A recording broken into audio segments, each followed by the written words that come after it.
आज का पहला पाठ नबी आमोस का ग्रंथ अध्याय 7 पद संख्या 10 से 17। जाओ, मेरी प्रजा इस्राएल के लिए भविष्यवाणी करो। बेतेल के याजक अमासै ने इस्राएल के राजा यरोबआम के पास यह संदेश भेजा, इस्राएल में ही आमोस आपके विरुद्ध षड्यंत्र रच रहा है।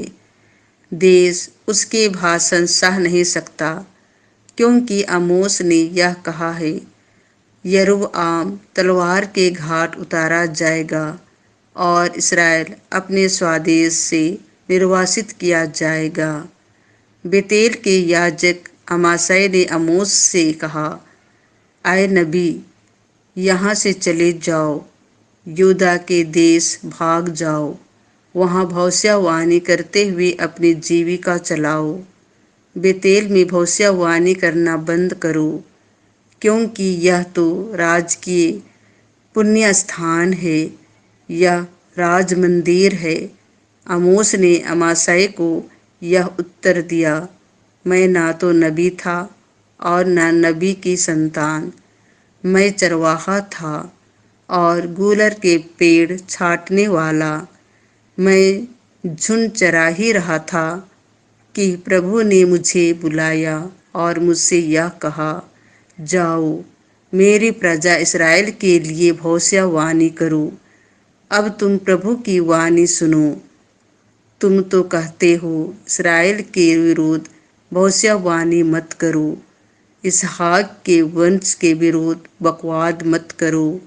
किंतु प्रभु यह कहता है, तुम्हारी पत्नी यहाँ नगरवधु बन जाएगी और तुम्हारे पुत्र पुत्रियां तलवार के घाट उतार दिए जाएंगे और तुम्हारी भूमि जरीब द्वारा बांट दी जाएगी। तुम स्वयं एक अपवित्र देश में मरोगे और इस्राएल अपने स्वदेश से निर्वासित किया जाएगा। संत मत्ती के अनुसार पवित्र सुसमाचार अध्याय 9 पद संख्या 1 से 8। वे ईश्वर की स्तुति करने लगे, जिसने मनुष्यों को ऐसा अधिकार प्रदान किया है। यीशु नाव पर बैठ गए और समुद्र पार कर अपने नगर आए। उस समय कुछ लोग घाट पर पड़े हुए एक अर्धांग रोगी को उनके पास ले आए।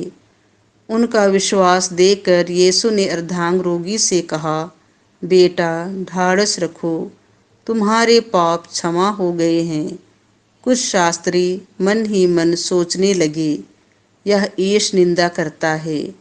उनके ये विचार जानकर यीशु ने कहा, तुम लोग अपने मन में बुरे विचार क्यों लाते हो?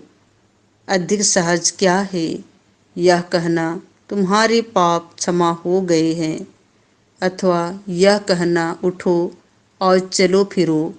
किंतु इसीलिए कि तुम लोग यह जान लो कि मानव पुत्र को पृथ्वी पर पाप क्षमा करने का अधिकार मिला है। तब वह अर्धांग रोगी से बोले, उठो और अपनी खाट उठाकर घर जाओ। और वह उठकर अपने घर चला गया।